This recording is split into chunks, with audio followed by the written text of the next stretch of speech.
Radio Afrique Santé, votre santé, notre priorité.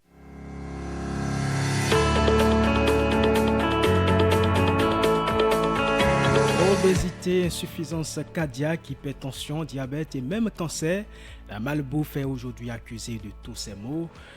D'aucuns affirment même qu'elle peut avoir des conséquences sur le fonctionnement du cerveau, mais est-ce que scientifiquement cela est justifié? C'est ce que nous essaierons de comprendre au cours de cette émission.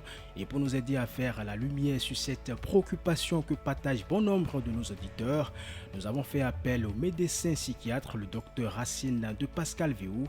Mesdames et messieurs, vous décidez de rester. Alors bon choix à ce micro, je suis Erwan Olinde. À la réalisation Tibus Arehehenou. Hémisphère droit, hémisphère gauche de ce jour, c'est parti. Et c'est avec cette chanson de soprano en fond sonore que nous allons passer du bon temps avec le docteur Racine de Pascal Véou. Docteur, bonjour. Bonjour. Alors, dites-nous déjà, qu'est-ce que la malbouffe? Merci de m'avoir invité sur l'émission. C'est nous qui vous remercions. Il est question aujourd'hui de parler de la malbouffe et le lien avec la santé mentale. Justement. Et malbouffe, nous devons comprendre ça simplement, mal manger. Voilà. Malbouffe, ça fait une alimentation où il y a excès de gras, excès de sucre, excès de sel. Manger trop gras, trop sucré, trop salé. C'est ce que nous pouvons dire globalement par rapport à la malbouffe.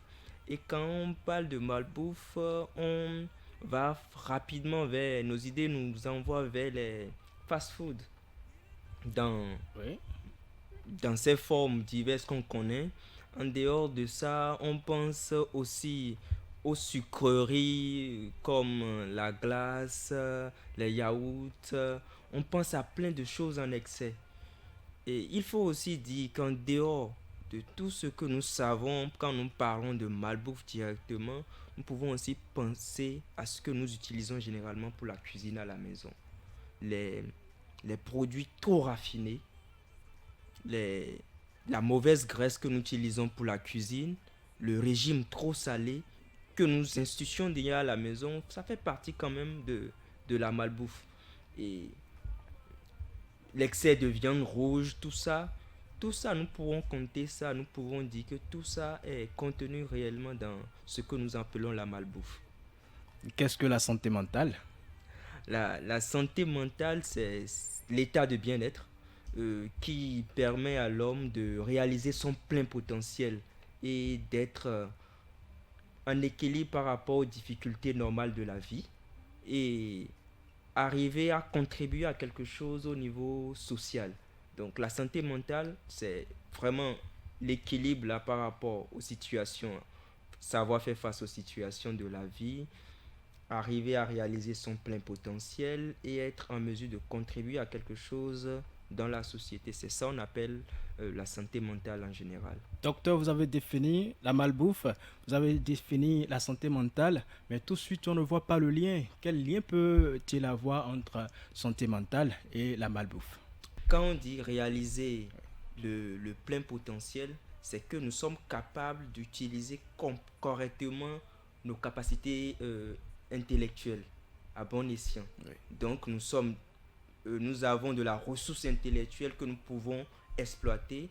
Nous sommes dans un état d'équilibre où les situations de la vie, nous pouvons gérer tout en restant en équilibre avec nous-mêmes. Et en dehors de ça, contribuer à quelque chose au niveau de la société, c'est que par notre potentiel, nous pouvons agir. Maintenant, quand on parle maintenant du lien entre la malbouffe et la santé mentale, nous pensons à qu'est-ce qui pourrait donc empêcher l'homme de réaliser son plein potentiel? Bien sûr.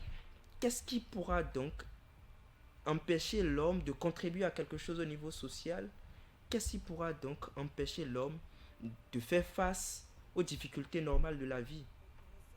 C'est là on se demande, la question de la maladie commence à émerger. Quelque chose qui nous prive de cette capacité-là à être en équilibre avec nous-mêmes, à pouvoir réaliser notre plein potentiel et à pouvoir apporter notre édifice à la société. Et donc, on va donc parler malbouffe. Quelles sont les maladies sur le plan mental que ça pourrait éveillé, ça pourrait amener et qui empêchera donc l'homme d'être à plein potentiel et de pouvoir contribuer À son épanouissement. à son épanouissement et aux activités de la société. Et donc, la question de la santé mentale survient là. Et là, maintenant, on veut réellement faire le lien entre les deux et voir qu'est-ce que la malbouffe pourrait induire sur notre fonctionnement mental. Allez-y, faites le lien. Qu'est-ce que ça peut induire sur notre santé mentale? Voilà, la malbouffe, on a cité plein de choses. Le trop gras, Le trop gras. le trop sucré, Oui. le trop salé et les aliments ultra transformés. Si nous prenons tous ces aliments-là, ces aliments ne regorgent pas suffisamment de micronutriments. Et ces aliments sont remplis d'acides gras saturés.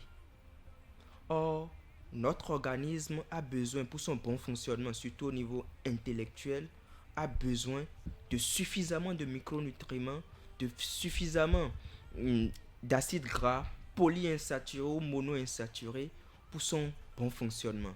Et donc là, si notre alimentation trop sucrée, trop salée, trop gras nous empêche d'avoir ces micronutriments qui vont aider le cerveau à son bon fonctionnement, la maladie va survenir, va s'installer. Pour le fonctionnement mental, le cerveau a essentiellement besoin de beaucoup de neurotransmetteurs pour pouvoir assurer un fonctionnement harmonieux. Les neurotransmetteurs tels la dopamine, la sérotonine, la noradrénaline, tout ça, ça aide au bon fonctionnement du cerveau. Mais la malbouffe, quand on ne fait que consommer ça et aussi notre alimentation, la malbouffe prend une place importante dans notre alimentation, qu'est-ce qui se passe tout de suite? Tout ce qu'il y a comme acides gras polyinsaturés, micronutriments en bonne quantité pour permettre à ces neurotransmetteurs de pouvoir être synthétisés, ça commence à faire défaut. En dehors de ça, les vitamines essentielles, les vitamines B, les vitamines A, tout ça, c'est pratiquement absent dans la malbouffe. Et donc, ça nous expose à quoi? Si par exemple, la sérotonine, la dopamine n'est pas suffisamment sécrétée au niveau cérébral, qu'est-ce qui va? Les irritabilités, les insomnies, les troubles de l'humeur qui prennent complètement place. Et en dehors de ça, quand irritabilité, troubles de l'humeur commencent à prendre place, il faut commencer à parler d'un état anxieux sévère, de la dépression qui peut facilement s'installer, tout ça. Et beaucoup d'études ont montré que les gens qui ont essentiellement comme alimentation la malbouffe, qu'on dit d'une façon générale, sont beaucoup plus susceptibles à faire des dépressions sévères, des états de psychose que les autres de la population qui ont une alimentation relativement saine. Et donc, la malbouffe a un impact direct parce que ça nous expose beaucoup plus à tout ce qui est maladie mentale parce que ce dont le cerveau a besoin pour son bon fonctionnement est absent. Et pour encore aller un peu plus loin, la malbouffe, tout le monde sait que ça nous expose à l'hypertension artérielle, l'obésité, les maladies cardiovasculaires. Toutes ces maladies agissent sur le fonctionnement mental. Quand vous avez une maladie chronique handicapante, forcément, c'est un choc au niveau psychologique. Bien sûr. Ça vous met dans un état de fragilité mentale. Encore que quand on prend par exemple le diabète, la malbouffe qui vous expose au diabète, ça a une forte incidence sur le fonctionnement mental, le diabète, pas le dysfonctionnement induit dans l'organisme. Quand vous êtes hyper tendu et susceptible de faire de multiples AVC, il y a une nuisance à l'appareil psychique, au cerveau. Et donc, la malbouffe nous expose tant à des conséquences organiques qui vont avoir un impact direct sur le cerveau, directement au fonctionnement normal du cerveau.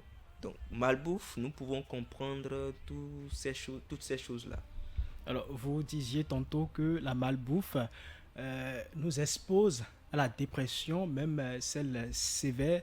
Comment? On n'arrive pas à comprendre. Ok, d'accord. J'ai parlé tout à l'heure de certains neurotransmetteurs comme la sérotonine, la dopamine, la noradrénaline, tout ça. Ces neurotransmetteurs, pour leur élaboration ont besoin de beaucoup de vitamines, notamment les vitamines B. Tout ça réuni favorise une bonne élaboration de ces neurotransmetteurs-là. Si votre alimentation ne permet pas que ces neurotransmetteurs soient produits, ou bien même des vitamines essentielles dont les neurones, comme les vitamines de classe B, dont les neurones ont besoin pour leur bon fonctionnement, vous vous exposez à quoi? À la maladie mentale, à la dépression. La sérotonine, par exemple, agit fortement dans la dépression. Son insuffisance va donner les replis sur soi, humeur dépressive, avec les insomnies associées. Donc, la malbouffe nous ouvre la porte vers la dépression, vers même la psychose. Même des études ont montré, par exemple, quand je prends les, les acides gras polyinsaturés, les types oméga 3, il y a des études qui ont montré que les patients qui souffraient de schizophrénie, quand ils ont été nourris d'une façon importante à ces substances-là, il y a eu une nette amélioration par rapport à leurs symptômes. Donc nous voyons donc qu'une alimentation saine intervient beaucoup dans notre épanouissement intellectuel et nous protège contre la maladie mentale. Ça ne voudrait pas dire je mange bien, je suis épargné de la maladie mentale, non. Mais juste que ça réduit le risque de survenue de la maladie mentale. C'est un peu ça. Alors, la malbouffe peut également nous rendre idiots. Je pense que c'est un mot suffisamment fort. Et c'est parce que les gens, avec les études, ont vu les impacts, ils ont eu peur des impacts, et puis tout ce qu'il y a comme thème pour pouvoir décourager la population, ils les utilisent. Il faut dire que C'est également une manière de sensibiliser, non? sensibiliser, et j'insiste bien sur le trop, parce qu'on ne va pas dire aux gens de temps à autre d'aller vers certaines classes d'alimentation, mais c'est le trop. Pourquoi on parle de rang idiot? Quand on dit quelqu'un est idiot, c'est que la personne n'arrive pas à bien réfléchir, la personne n'arrive pas à avoir une mémoire efficace Oui. pour pouvoir retenir les choses et pouvoir faire les choses. Il faut dire que le trop gras, le mauvais gras et le trop sucré agissent sur une partie du cerveau qu'on appelle l'hippocampe. Ça entraîne l'inflammation de l'hippocampe.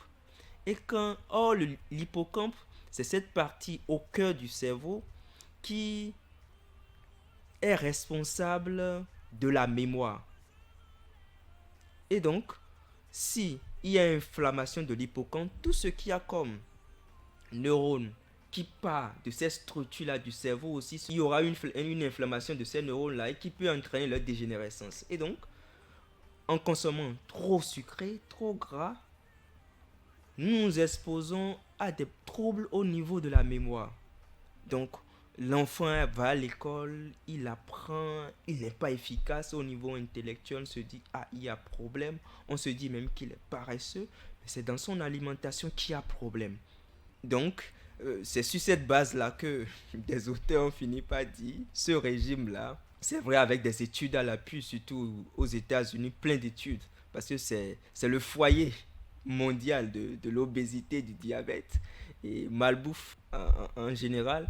Ils ont fait les études au niveau des enfants qui avaient une alimentation saine et les enfants qui étaient exposés à la mauvaise alimentation. Ils ont vu que le déficit au niveau des cognitions, de la mémoire et des capacités cognitives, le déficit était grand, le vide était grand.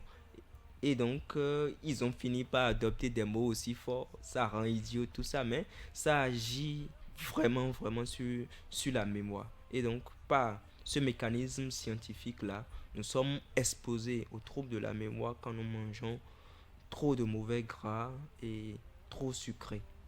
Nous entendons dire que la malbouffe peut également nous rendre idiots. Ça, vous l'avez expliqué au sens propre du thème, car avaler à longueur de journée euh, certains types d'aliments nuit à la plasticité du cerveau, indispensable à la création de nouveaux souvenirs et à l'apprentissage. Déjà, dites-nous, c'est quoi la plasticité du cerveau? Oui, La plasticité, quand on parle de plastique, c'est l'instrument là souple qu'on pourrait tourner, mobiliser dans tous ses sens et puis on dépose, ça reprend sa forme. La plasticité cérébrale, c'est quoi? C'est cette capacité qu'a le cerveau à se recréer, à créer des nouvelles connexions, à s'adapter aux problèmes et à pouvoir solutionner ça en redirigeant ses communications au niveau neuronal. Donc, je prends l'exemple d'un cerveau qui a reçu un choc organique comme un AVC, consort. La plasticité cérébrale, quand c'est encore bien là et efficace, va faire à ce que ce cerveau va essayer de se remodeler. La partie qui est peut-être lésée, les autres parties qui l'entourent vont essayer d'étendre des prolongements nerveux pour aller recréer une nouvelle connexion au niveau des autres parties, pour pouvoir réparer ce qui est gâté. Donc c'est cette capacité de réparation, d'auto-réparation, c'est cette capacité d'auto-régénérescence. On ne dira pas que les neurones revivent, mais l'auto-régénérescence, ce qui est lésé, arrive à se réparer. Donc c'est ça, on appelle la plasticité cérébrale. Et quand on parle de la plasticité cérébrale, c'est beaucoup plus efficace déjà quand le fœtus est dans le ventre de sa mère. Il y a beaucoup de choses qui permettent une bonne plasticité cérébrale. Quand on est enfant et adolescent, la plasticité cérébrale est encore beaucoup plus efficace. C'est au niveau adulte un peu qu'il y a un peu de difficulté, mais enfant et adolescent, c'est un cerveau très très malléable. C'est pour ça que il faut faire l'effort en tant que parent de donner les substances qu'il faut dans l'alimentation à nos enfants et à nos adolescents pour que le cerveau fonctionne harmonieusement. Quand il y a même des difficultés, quand l'enfant a un bon régime alimentaire qui nourrit bien son cerveau, les vitamines essentielles, la vitamine B, les micronutriments, c'est suffisant au niveau du cerveau. Vous allez voir, c'est un cerveau qui pourrait bien se réparer, pourrait bien se réadapter aux différents traumatismes que le cerveau peut subir. Donc, plasticité cérébrale, ça nous interpelle. Nos enfants et nos adolescents, aider-les à manger ce qui est qualitativement bon. Je ne veux pas prendre la place du nutritionniste pour donner des orientations fermes. Ce que nous savons, c'est une alimentation riche en fruits et légumes, c'est très bon pour la santé. Une alimentation qui n'est pas ultra transformée, c'est très bon pour la santé. Quand on parle de ultra transformation, je veux préparer une sauce tomate, je vais chercher de la tomate fraîche, j'écrase, je fais ma sauce tomate. L'ultra transformation, c'est prendre cette tomate en boîte qui a été très très transformée, remettre dans une soupe qui passera encore au feu. Vous voyez, on n'arrive pas plus à jouir des substances Docteur, qu'il nous n'irons faut. pas sur ce terrain. Dites-nous, comment repérer les conséquences de la malbouffe sur la santé mentale? Les conséquences sont là. On a parlé de la dépression, on a parlé de cette capacité au niveau intellectuel à ne pas être efficace sur le plan de la mémoire et tout ça. Quand cela survient, nous savons il y a problème. Mais est-ce qu'on Mais peut non, lier non, cela directement à la, non, à non, la c'est malbouffe? attention. C'est justement là la question. Attention, tout ce que nous sommes en train de dire, ce sont des facteurs de risque en réalité. Oui. La malbouffe peut conduire, c'est pas systématique parce que en termes de santé mentale, il y a beaucoup d'intervenants. Il y a les situations de la vie, il y a l'interaction sociale, il y a beaucoup de choses qui interviennent à la survenue. Il y a les traumatismes précoces dans l'enfance, il y a beaucoup de choses. La malbouffe fait partie donc juste des facteurs de risque. Donc quand une maladie survient, nous n'allons pas systématiquement lier ça à la malbouffe. Non. Oui. Mais dans une bonne habitude alimentaire, nous devons commencer à avoir de bonnes habitudes alimentaires pour réduire le risque de survenue de toutes ces maladies-là. Quand la maladie psychiatrique arrive, allez voir votre psychologue, votre psychiatre pour une prise en charge, pour pouvoir vous aider à vous en sortir. Mais ce n'est pas...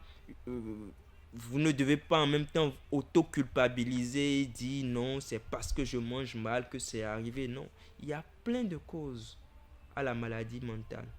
Et donc la malbouffe, quand on mange sainement, ça réduit le risque de survenue. Mais ça, ce n'est pas une clé pour dire malbouffe, je mange bien, je n'aurai aucun problème, je mange mal, j'aurai tous les problèmes de la vie. Ça ne veut pas forcément dire ça. Pour régler les conséquences, pour régler les problèmes engendrés par la malbouffe, est-ce qu'il faut stopper la malbouffe ou bien il faut commencer par soigner les problèmes? Je veux être un peu plus explicite. Si par exemple la malbouffe a conduit à la dépression, qu'est-ce que je dois soigner? La dépression ou bien j'arrête de mal me nourrir? Il faut d'abord gérer la situation de crise et après agir sur les facteurs. Je prends un patient qui vient en consultation avec des idées suicidaires, mal-être général. Je vais essayer de soulager la situation d'abord avant de commencer à même faire une psychoéducation sur tout ce qui pourrait induire l'état de mal-être. Et après, je vais donner des conseils hygiéno-diététiques qui vont aller vers, améliorer votre régime alimentaire, tout. Mais le patient qui vient, c'est un tout, gérer la crise et après agir dans la psychothérapie, la psychoéducation sur ces facteurs-là qui pourront permettre l'état là. Des conseils à donner à nos auditeurs? Ayant une alimentation saine, riche en fruits et légumes et les aliments ultra transformés, surtout les conserves, faisons l'effort d'éviter et que notre alimentation soit équilibrée et ça pourrait nous aider sur le plan santé mentale. Mesdames et messieurs, vous l'avez compris, c'est tout pour le compte de cette émission Malbouffe et santé mentale. Quel lien? C'était le thème du jour sur votre émission Hémisphère droit, Hémisphère gauche. Ce thème nous a permis d'échanger avec Dr Racine de Pascal Viau sur les conséquences de la malbouffe sur le cerveau. C'est grâce à lui que nous savons désormais qu'il y a un lien entre l'alimentation et le cerveau. Il en a profité pour nous déconseiller un certain nombre de choses, des conseils qui, je suis sûr, vont beaucoup nous aider, vous et moi, chers amis. D'ici là, prenez soin de vous. À très vite.